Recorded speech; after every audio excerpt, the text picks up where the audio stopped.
Olá, irmãos! Está começando agora mais uma edição do Videira News. Fique ligado nas nossas informações.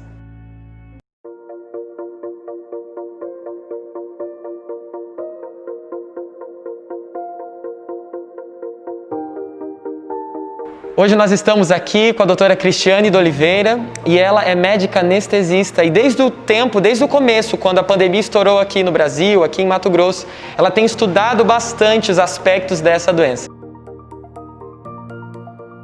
Hoje a gente já sabe que a doença tem 3 fases, né?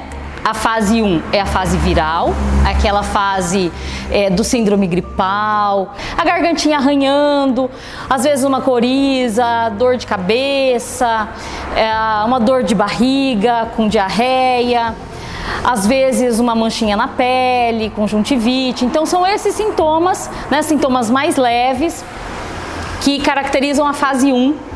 Que é a fase de viremia, aquela fase em que o vírus está se multiplicando dentro do nosso organismo. E é nessa fase que a gente começa ou o paciente evolui para cura, assim, curou espontaneamente do vírus, recuperou-se sozinho ou com a medicação, com o auxílio da medicação, ou sozinho mesmo, ou ele evolui para essa segunda fase, que é a fase inflamatória. Essa fase inflamatória já é a fase que começa o agravamento, né? É a fase em que começa a ter as lesões pulmonares, né? Que são os pequenos trombos ou pequenos coágulos que formam. Pode começar a aparecer um mal-estar para respirar, um cansaço, né? Aquela dor no corpo mais forte, febre que começa a acontecer.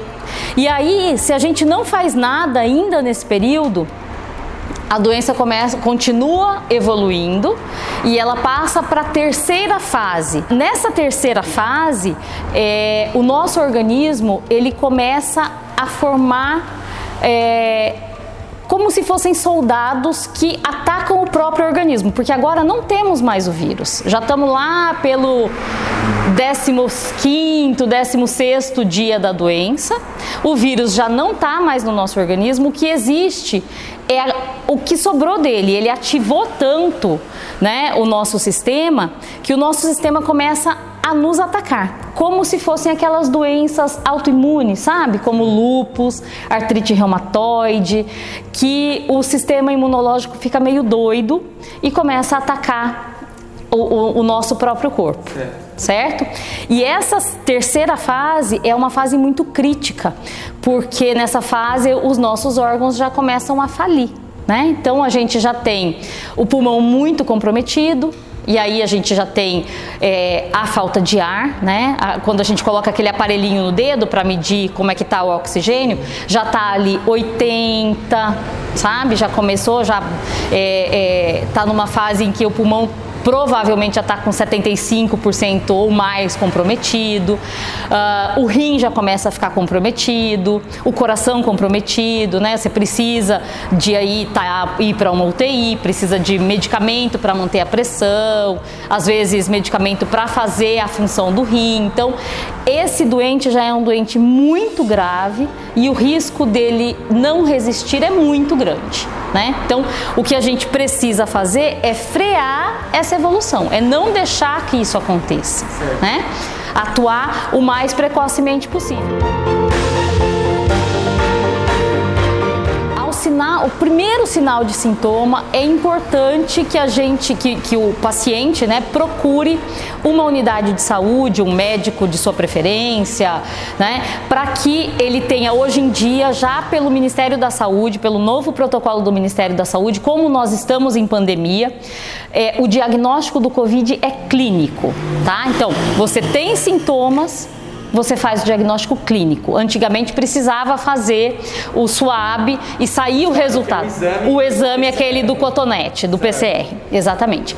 Então, antes precisava disso, agora não precisa mais, porque nós já temos epidemiologia suficiente, né? Então tem muita gente contaminada, muitos casos, a gente fala que já está na comunidade, né? Então, hoje em dia, o diagnóstico é clínico. Você começou a sentir esses sintomas gripais, pode procurar atendimento que você vai ser diagnosticado como Covid. Mas ele tem que falar para o médico, não, eu quero fazer. Eu sei que existem esses remédios, que pode ser que eles funcionem, o que tudo indica que eles funcionem, porque estão funcionando em vários lugares, a gente já tem visto muitos casos e até de ontem para hoje já saíram alguns estudos mostrando que realmente eles funcionam, mostrando que sim, mostrando evidência grande da hidroxicloroquina. Então, se o paciente quiser fazer esse tratamento, é direito dele escolher, né? Então, ele pode exigir sim. As crianças praticamente não desenvolvem sintomas. É muito raro, não vou dizer que não existe, existe, a gente já viu relatos, né, até de gravidade, mas é muito raro. É muito mais comum que a criança até infecte, né, você vai fazer lá o PCR, dá positivo na criança, mas ela não tem sintoma nenhum.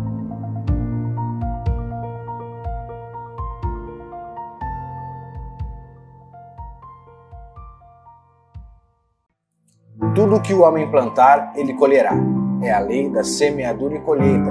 Mas então, que tipo de semente estamos semeando? Quais os frutos que desejamos colher?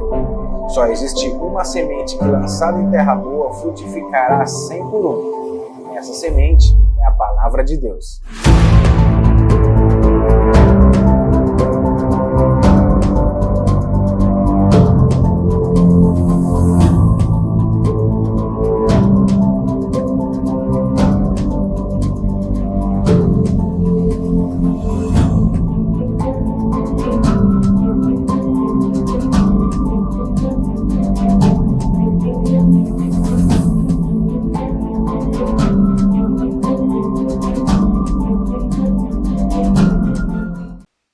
Olá, queridos, a graça e a paz do nosso Senhor Jesus. Eu quero informar que o nosso encontro regional de educadores cristãos, que irá acontecer nos dias 3 e 4 de julho, será totalmente online, com transmissão ao vivo pelo Google Meet, a todos os inscritos. Então, para o acesso, será necessário que o participante possua uma conta no Gmail e acesse o link que será enviado no e-mail informado no ato da inscrição. Então, para mais informações ou inscrições, ligue no telefone que está aparecendo na tela ou pelo e-mail. Que Deus abençoe cada um de vocês, prepare o seu coração, porque esse encontro será poderoso. Deus abençoe e até lá! Pessoal, outra informação importante para você anotar e não se esquecer é que as aulas da Escola de Ministério voltam apenas no dia 13 de julho. É isso mesmo, estamos nesse tempo sem aula, mas já a gente volta no dia 13 de julho, não esquece. E o Videira News dessa semana fica por aqui. Eu quero que você não se esqueça de utilizar a sua máscara durante o culto, amém? Outra coisa muito importante, semana que vem é o nosso culto de ceia. E eu quero te incentivar a estar conosco aqui. Se você não puder, porque faz parte do grupo de risco, fique atento no nosso culto online da semana que vem. Será um tempo poderoso e precioso de nós renovarmos a nossa comunhão e a nossa aliança. Tchau, tchau e até semana que vem.